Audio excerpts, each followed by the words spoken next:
The story of Jesus in Gospel of Mark is the story of Messiah who was crucified 2000 years ago.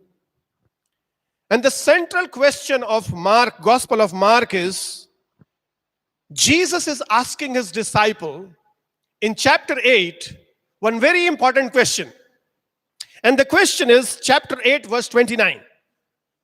Who do you say that I am? Now we have to answer this question today. Who do you say I am? Who is Jesus Christ for you? What does he signifies? What does he symbolizes? And to understand the answer of this question that is found in the middle of the book, as you know, Mark is 16 chapters, and in the 8th chapter, in the middle of 8th chapter, you have this question. So Mark has written this gospel signifying what is the purpose of this gospel. And the purpose of this gospel, he has to prove who Jesus Christ is.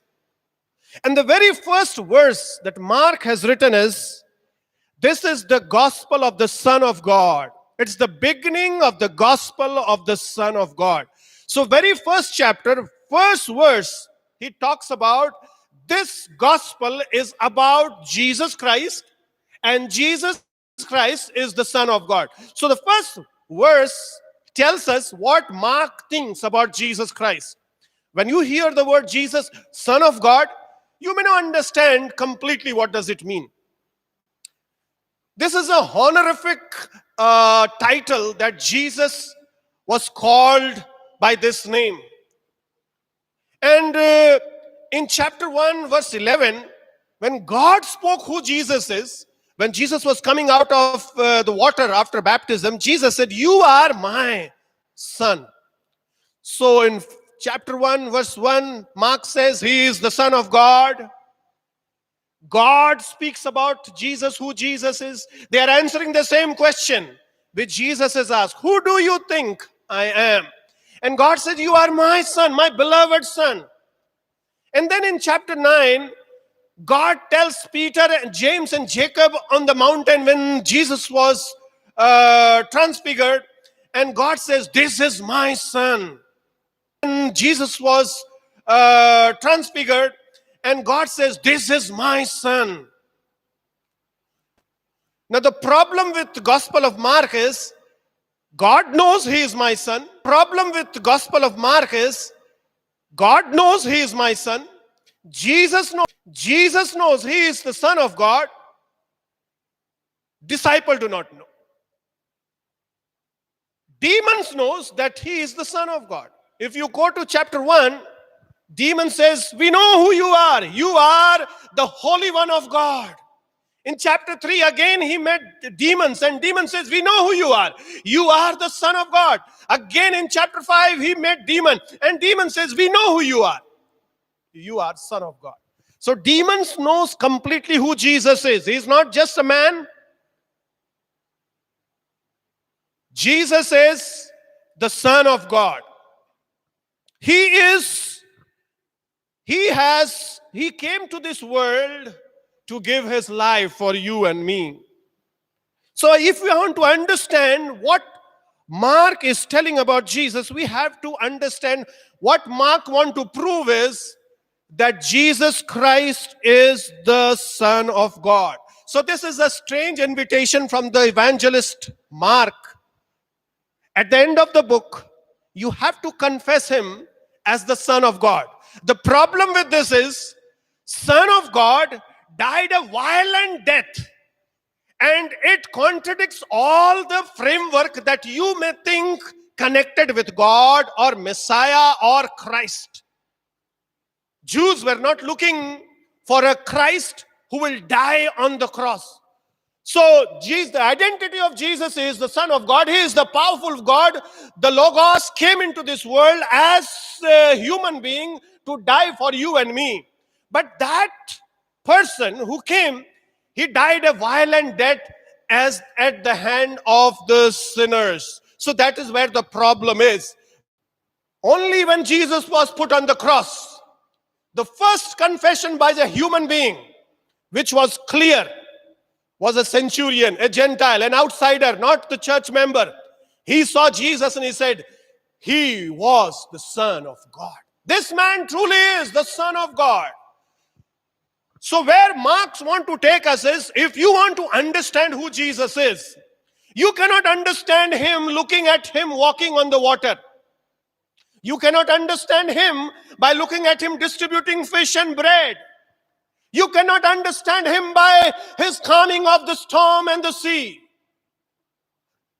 You can only understand who Jesus is if you see him crucified for your sins.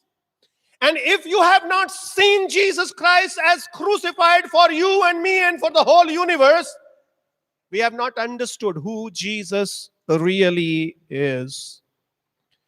So, chapter 1, verse 1 to chapter 8, verse 26, it gives a very different story of Jesus Christ.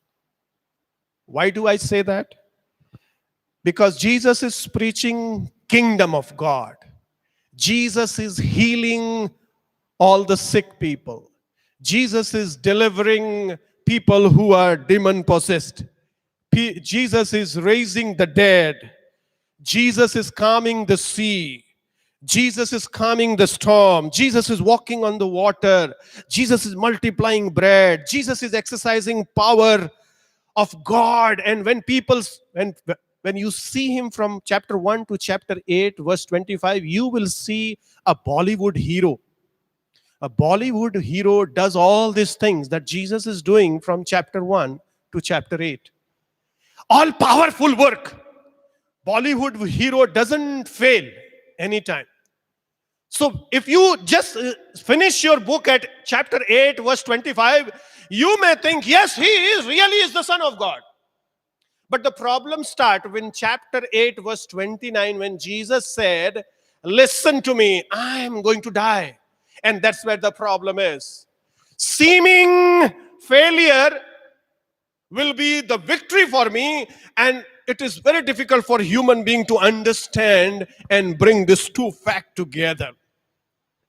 So in chapter 4, verse 11, Jesus said to disciples, you were given the secret of the kingdom of God. Outsiders do not understand. I speak to them in parable, and they have eyes, they see, but they cannot understand. They have ears, they hear, but they cannot understand. But for you, the kingdom of God, the secret of kingdom of God is given. So you may think the disciples understand fully what is happening. In chapter 4, verse 13, he said, they don't understand the parable.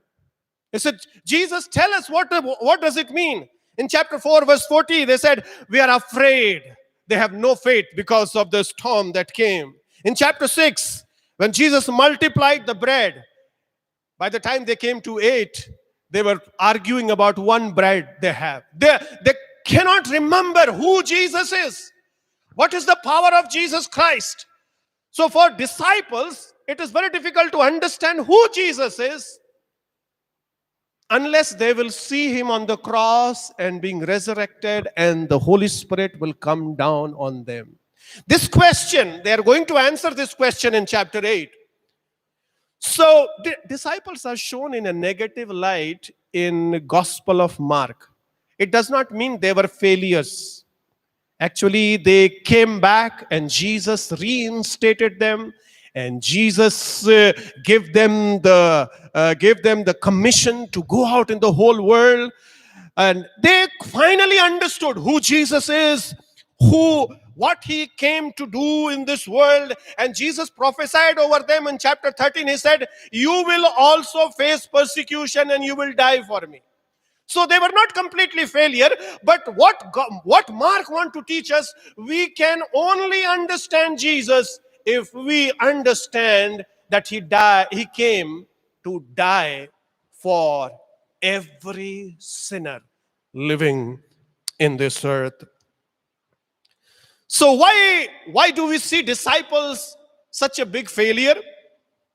We see them such a big failure. There's a purpose, so that we can vicariously experience the forgiveness of God, and we can live faithfully even if you have fallen. even if you have gone away from God. So Mark is telling us, no problem. This Jesus forgives. This Jesus wants to reinstate you in the position that he wants you. God has a purpose for your life. God had purpose for Peter, for John and James. Though they failed Jesus, that doesn't mean Jesus pushed them away. Jesus went after them and brought them in, forgave them, and gave the ministry in their hand. So we will focus in one incident now. Chapter 8, the climax or the hinge story that will unlock what Mark is trying to tell us. In chapter 8, disciples are with Jesus on the boat and they have one bread. Just before that, Jesus has fed 4,000 people with 7 bread and they have collected 7 baskets. And when they're on the board, they are talking about one bread. And Jesus tells them, beware of the yeast of Pharisees. What Jesus is telling, don't become like them. Because they don't want to understand who I am. You don't become like that. Try to understand who I am. And you have to understand me if you want to follow me. So Jesus is asking this question in chapter 8, verse 17. Why are you talking about having no bread? Do you not yet perceive nor understand? Is your heart still hardened? Having eyes, do you not see? And having ears, do you not hear? And do you not remember? Now, and then he takes them over to 2 feeding miracles. How many baskets did you collected when I fed 5,000? They said 12. How many baskets did you collected when I 4,000? They said 10. Then why are you arguing about one bread?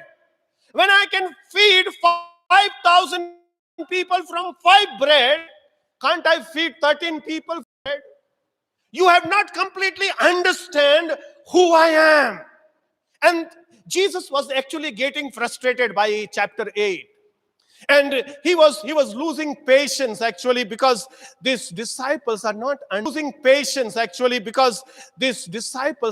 understanding the meaning why Jesus has come. So in fact, what happens is, in chapter 8, disciples become outsiders, just like in chapter 4, what Jesus said. Outsiders don't understand. For you, secrets of kingdom of God is given. So in chapter 8, you see Jesus pronouncing over them actually that you have become an outsider. An insider has become an outsider because you do not want to understand who I am or why I have come. Just after this, Jesus reprimanding his disciples, chapter 8, verse 23, he took the blind man. A blind man was there in Bethsaida, and he took the blind man, he put his hand over him, and Jesus asked him this question, do you see anything? This incident is very important to understand Mark. He asked the blind man, do you see anything? And blind man said, yes, I see people, but not clearly. I see them like trees moving. So you have to understand, this is the only miracle when there is a healing, 2-stage healing. First stage, vision is not clear. Vision is marred. He can see, but he cannot see clearly. And then Jesus again puts his hand over his eyes and then he asks, do you see now? And it is written, then he opened his eyes and his sight was restored and he saw everything clearly. In the first healing, he cannot see clearly. In the second healing, he will see clear. The first healing, he cannot see clearly. In the second healing, he will see clearly. And just after that is the incident. Just prior to that, is Jesus telling his disciple, don't you understand? Don't you see? So what Jesus is telling, disciples will go through the same process as this blind man has gone through. They have seen, they have understood, but not clearly. We have understood Jesus, we know Bible, we read about him, but many times our vision about Jesus is not clear. That's why we ask him, big bungalow, lot of money, good job, and no disease in our body. That's not what Jesus came for. That chapter 1 to chapter 8, a wonder-working person who can just calm the sea, who can tell the storm to stop. But the purpose of Jesus coming into this world was not that. The purpose of Jesus was coming so that he will die for us. And if we don't go through second operation, second stage of healing, we will miss who Jesus really is. And it says, Jesus rebuked them and said, might speak to no one about him. So what Peter said, Jesus asked them, who do you think, what do people say about me? They said, some say John the Baptist, some say Elijah, and some say one of the prophet. Then Jesus asked this question, but what do you say? Who am I? And then Peter blurted out and he said, you are Christos. You are the Messiah. And Jesus tells them, he rebuked them actually. The word there is same that the word that is used when he spoke to demons. He rebuked his disciples. Do not utter this identity of me to people outside. This is for the secret of the kingdom is given to you. Now, why did Jesus do that? Why he wanted people not to know that he is the Son of God? Because people will not understand what is the real purpose of Jesus coming to this world. Now, the problem is Jesus, the people of Jews in first century were not looking for a Messiah who will die on the cross.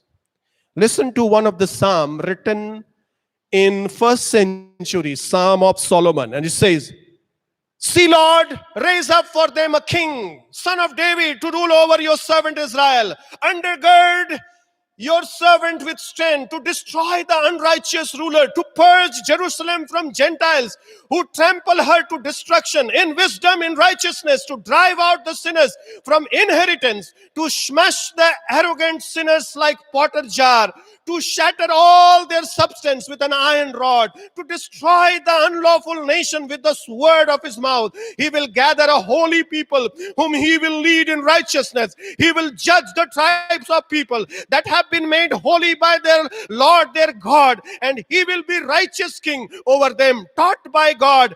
There will be no unrighteousness among them. His days for all will be holy. Their king shall be the Lord Messiah. This is the psalm written by a person called Solomon in first century BC, just before Jesus came.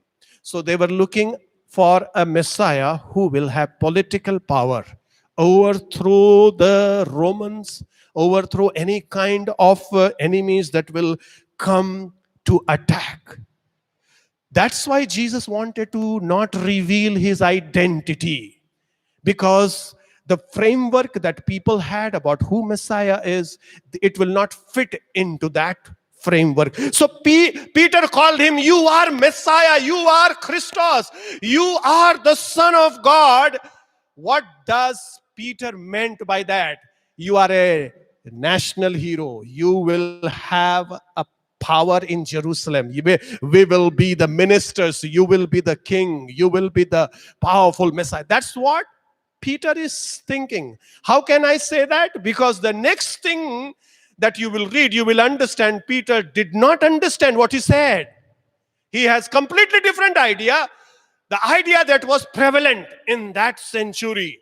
And then Peter is seeing something is unique in Jesus, but not clearly. Many people say, good teacher, very nice person Jesus was, but do not understand he was the Son of God. He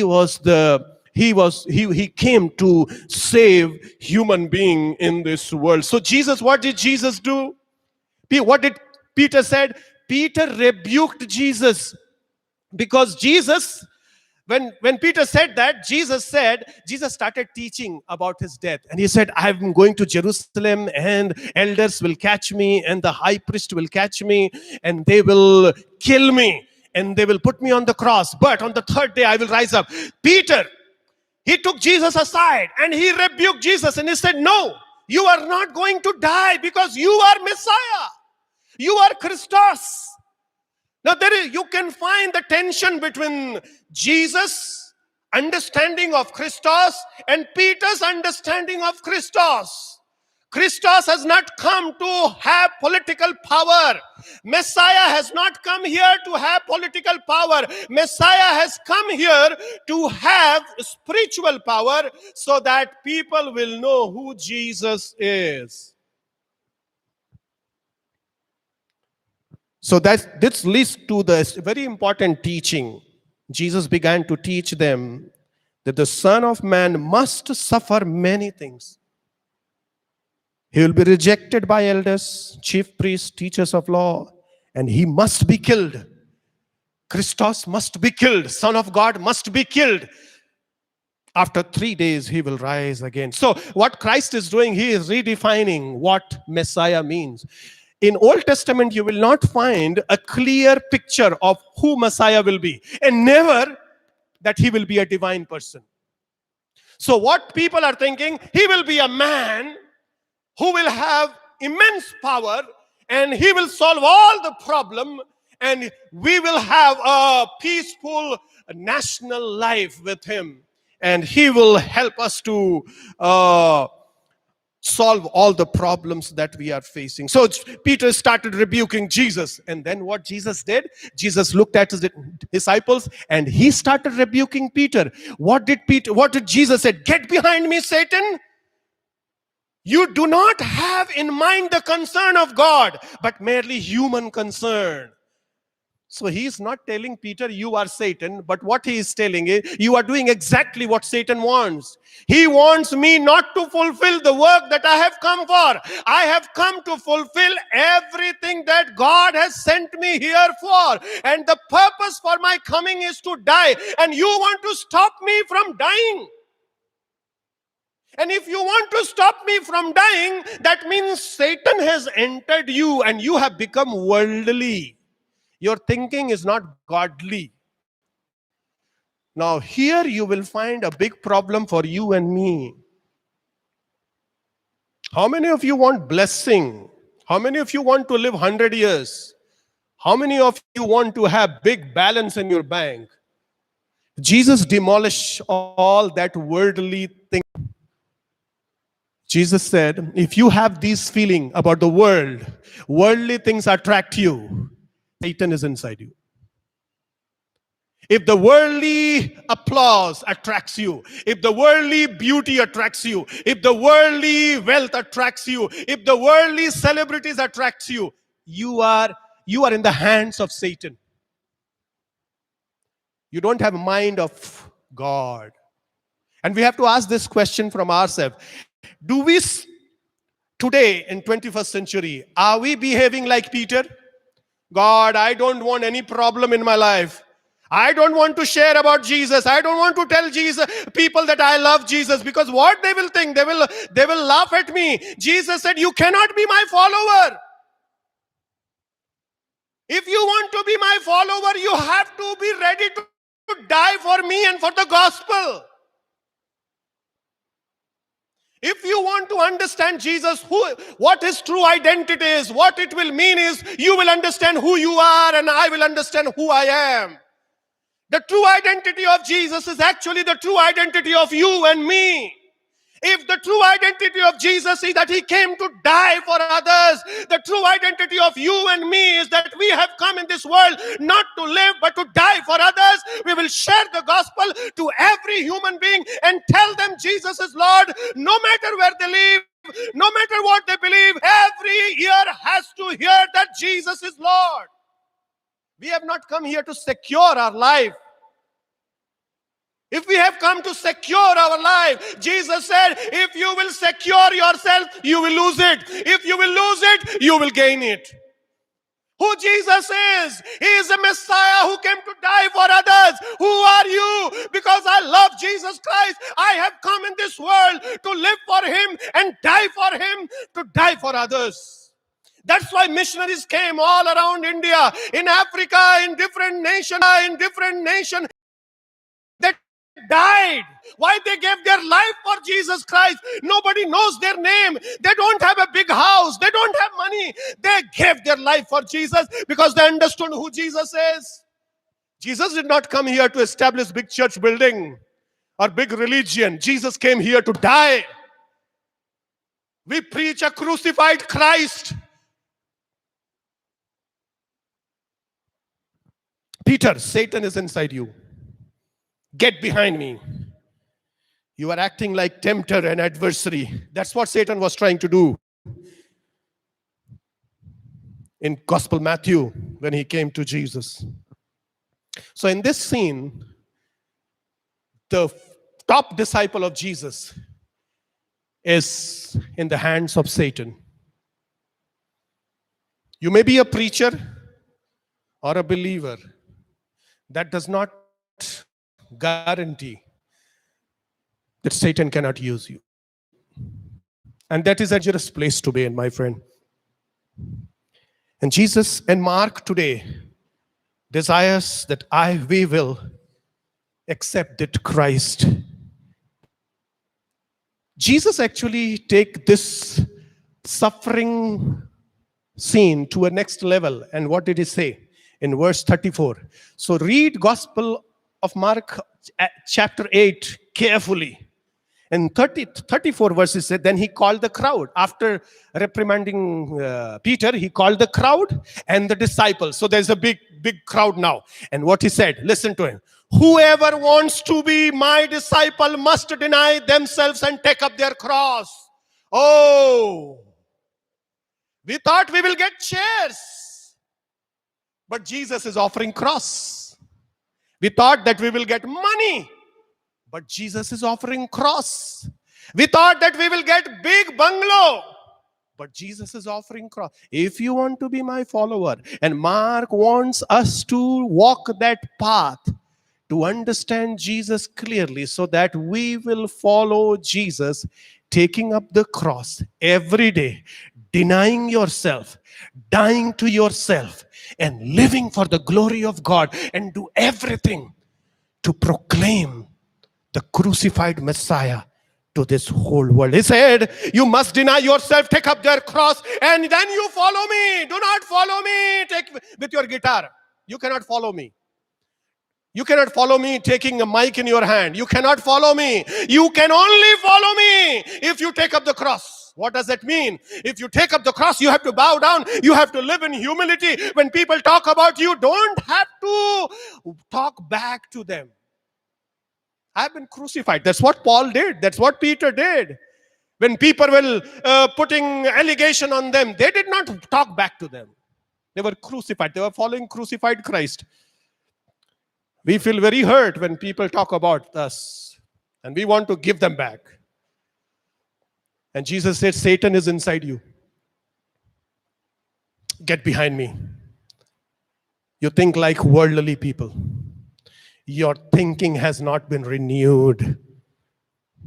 So Mark is calling us to follow the Son of God who died on the... And Mark calls this a good news. What is this good news? To die is a good news? Yes, it's a good news in the kingdom of God. It's a good news. That's what the good news. Jesus died for you. That's the good news. Can any death become a good news? Yes. In God's economy, it becomes a good news. In the eyes of the people, it is not a good news. It's a bad news.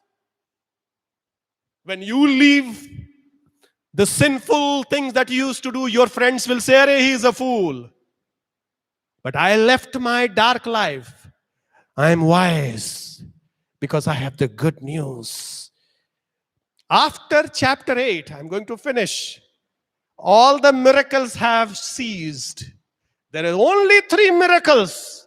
And very reluctantly, Jesus healed a demon-possessed. He said, how long I will be with you, faithless people? That means after chapter 8, Jesus is focusing on something else. I am not here to heal. That is not the purpose of my coming. And then only another miracle is when Bartimaeus was healed and then fig tree was withered. That's the only 3 places the power of God has been seen. After half of the book is full of miracles, one after another, thousands of people being healed. But half of the book only focusing on the death of Jesus Christ. So who do you say Jesus is? Yes, he is a powerful God. Yes, he is the Son of God. Yes, he is the Adonai.